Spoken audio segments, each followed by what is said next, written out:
Good morning, everybody, and happy Thirsty Thursday, July 14th, 2022. Don't forget to water your plants. I am in Love Language Minutes for you couples out there that need some extra help and assistance, and I will help soften the blow of some of the things in this book. At least that's how I look at it.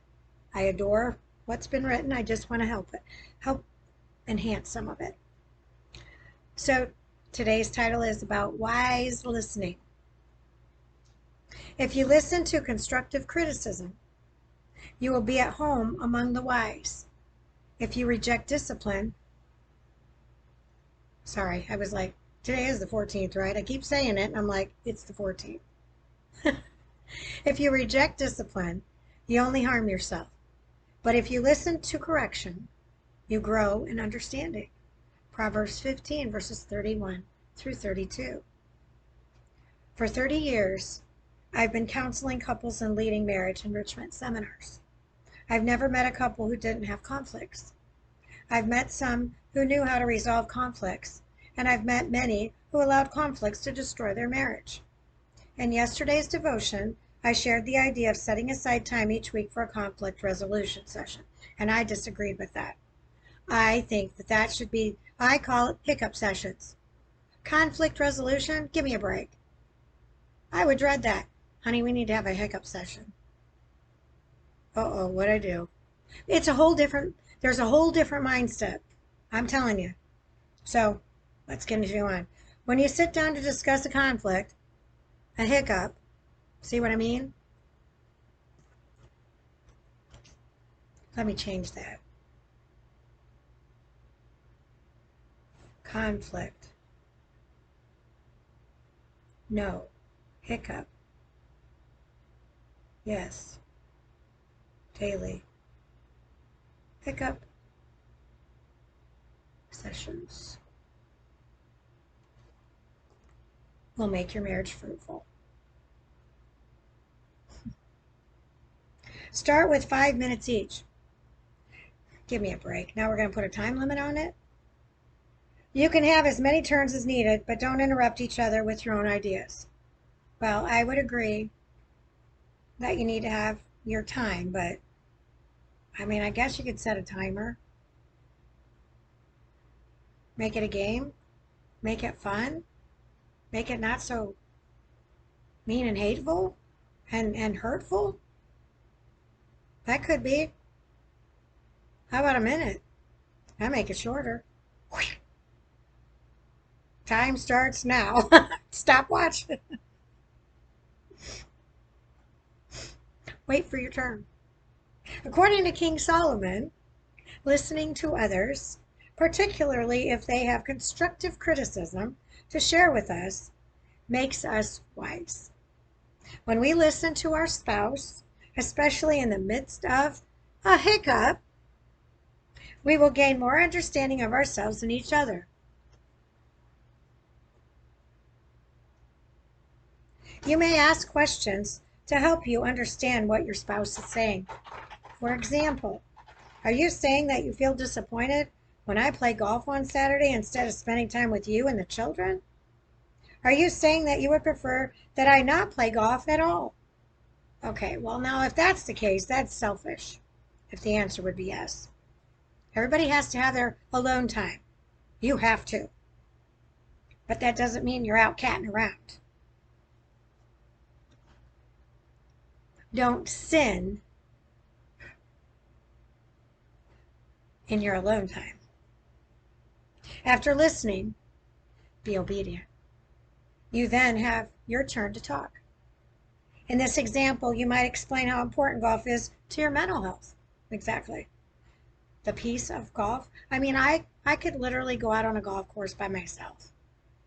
Well, I do. I did. I used to go there and just sit and watch the golfers and eat lunch or dinner or just have a cocktail. I enjoyed it. It was peace and quiet. And people felt sorry for me. I'm like, you need to get a life because I'm telling you right now, I need this peace and quiet. You have no idea. Then, and you know what? What I should have done during that time is shut my freaking phone off. That's where I made my hugest mistake, is I didn't shut that darn thing off. Then together, you can look for a solution that both of you agree is workable.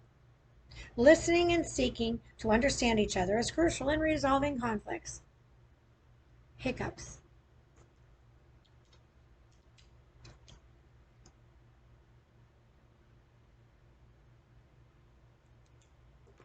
Father, I want to be wise. Healthy. I'll be wealthy when I get there, wise. I could care less about wealth. I never did. Please help me to respond the right way when my spouse tells me something I don't necessarily want to hear. Help me to think about what is best for our relationship, not just about our own needs. It's funny, I had some girlfriends say, where do we go find wealthy men? I was like, what? You're kidding, right? Well, no. Look at the men you've dated.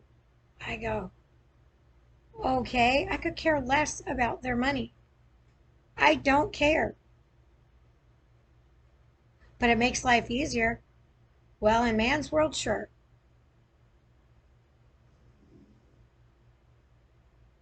But what's it good for?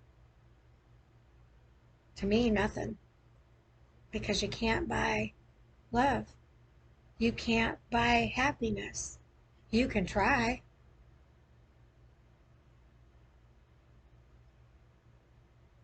It's funny, when I look back, I kept slamming the doors in Phil's face, but he kept buying me gifts. I didn't want gifts. I just wanted his time. He couldn't get that. So he runs off and finds another filly and gets hitched in a matter of months. She has no clue what pile that she has stepped herself into. I sent an email prior to. I spoke my piece. So she can believe or not. That's her choice. All she got to do is start watching some of my videos to understand I tell the truth. And that man is full of a bunch of lies. Let's say a pack of them. Yeah. Unbelievable. Well, it goes with this book now, doesn't it? It's amazing what comes out when I read these devotions. Apparently, I need to get that out too. Oh well. Happy wedding gift, you two. That's what happens when you get married under God and you're unclean. Just saying. Justice. Hope you enjoyed this video. Stay tuned. I've got more coming up. Love to all bunches and bunches. He gave me another bonus day, so giddy up. I may not have a lot of strength to walk around, but my brain is working, my app is working, and my beloved heart is working. And everything I do is out of love. Everything I ever did for that man was out of love.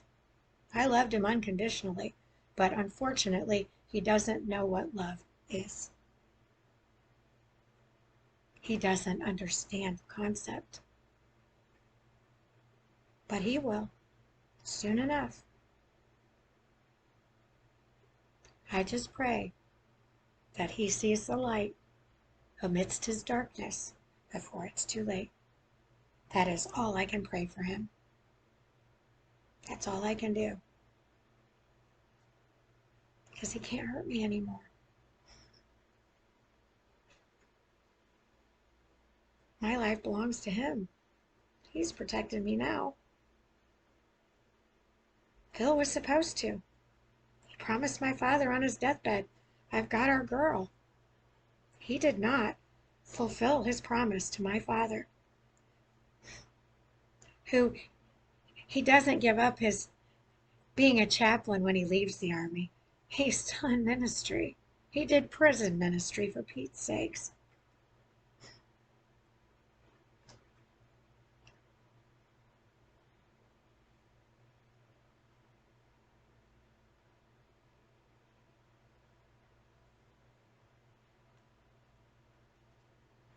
So, have a great day, everybody. And I'll be right back. Up to all bunches and bunches. Bye.